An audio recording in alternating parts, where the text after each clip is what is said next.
Hi everyone, I'm Joshua Thomas and it's time for another one of my tabletop talks. And finally, Steampunk Rally is going to make it into one of our videos.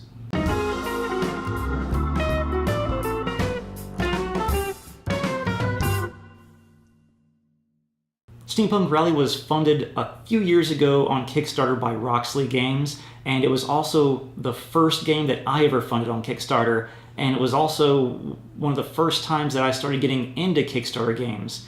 So let's open the box. When you first open the box, the first thing you're going to see, dice. Oh, so many dice. And they had great success on Kickstarter, which means that they were able to create these translucent dice in 3 different colors. And the 3 different colors correspond to 3 different energy sources. So you've got steam for the blue, you've got fire for the red, and for the yellow, you've got electricity. Oh, so nice. So the thing is about this game is it is amazing. When I first saw it on Kickstarter, I thought to myself, this looks like a game that I would have a lot of fun playing. It looks right up my alley. And so I went ahead and funded or became a backer for it. It had already reached its funding goal and was going way into stretch goals by the time I found it. So I knew it was going to be a good success, and it looked like a very solid game. And when I got it, it turns out that, yeah, it really is. It's a great game. The gist of it is that you are one of the great scientists, inventors of the world. Where are those guys at? I've got them around here somewhere. You've got, there we go, famous inventors like Elijah McCoy, well, let's see, Sakicha Toyota.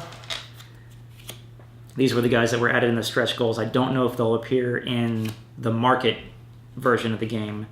Let's see, we've got George Washington Carver, and they all come with 2 cards, an engine, and a cockpit.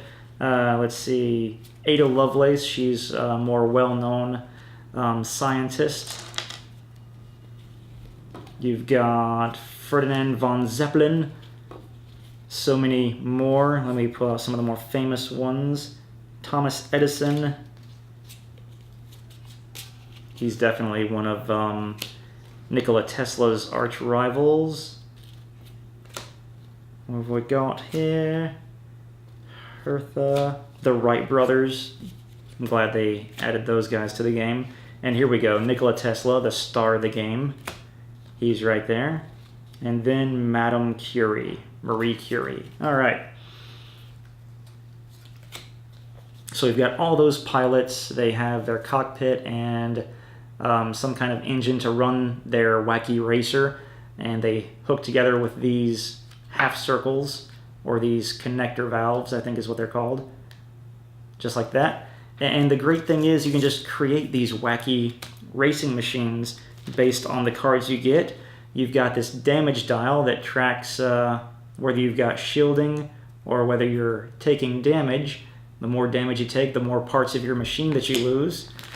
You've got your cardboard cogs. If you got the Kickstarter version, you're going to have metal cogs in it. And the metal cogs are really just an aesthetic thing. You can use those as currency if you want. But what's just really great about this game is just the creativity involved in it. It's not just the dice. It's not just all these wonderful components and cards that come with it. It's just the way that they make the game work. So you've got your dials for as many as 1, 2, 3, 4, 5, 6, 7, 8 players. You've got all of those. And they are all racing through the Alps. So you've got your tracks right here. There are some of the track segments, so you can customize your track by placing them like so. And one of these is the starting position. Here we go. So you've got the starting area, which would go on one side, and then you've got the finish line, but it's not who crosses the finish line first who wins. It is who gets furthest past the finish line.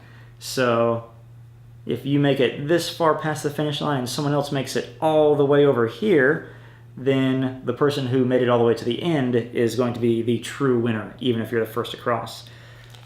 And the way you do that is by creating your wacky, crazy, steam, electricity, fire-driven racing machine.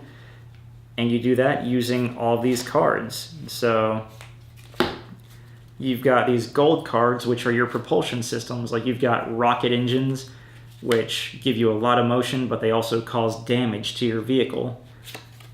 You've got aerostats, which run on fire, so both of these run on fire, and you need fire dice in order to power them. And you use this little mathematic for every 5 pips you have, you get 1 movement, so that right there, 6 and 4, would make 10 pips, which means you would get 2 movement and 2 shielding. But then you've got other devices like an auger, which is steam driven. Let's find some interesting arachnolegs, which are electricity driven, and you just connect all these things together using these bronze cards, which connect things to your cockpit, like the blast pipe, which usually let you do some kind of odd thing. So you've got that, and you hook the auger onto it. Let's put this together. Normally you'd have a cockpit on here too, but we'll just forego that for now.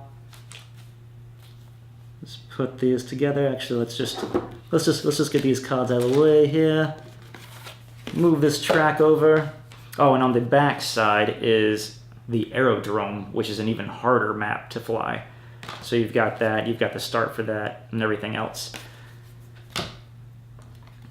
So you start off by putting your wacky racer together. It doesn't even have to make any sense. So you can have this jet propulsion right here with this auger that you would, I guess, drill under the earth with on front, with your Zeppelin blimp thing up here on top, powered by your dice and all this. And then you've got your third type of card, which can be added to your machine.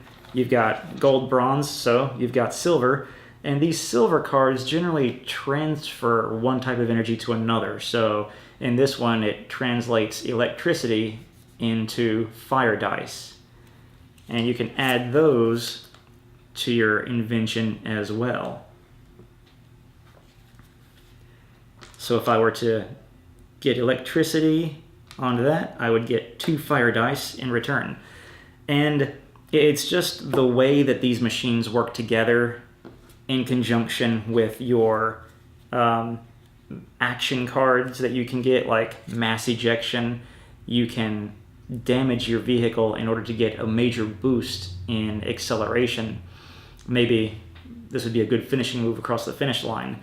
But it's just so strategic, and every time I have played this game, it has just been so thought-provoking, and you never really could determine who exactly was going to win, because they might pull a mass ejection card or some other repair claw or just some kind of device that allows them to get the edge right at the end of the game and pull just far enough ahead to win.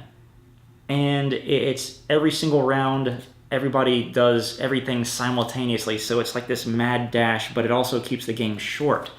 And I think it absolutely deserves its spot right here on Board Game Geek. It's at 394 overall. 394 is really good.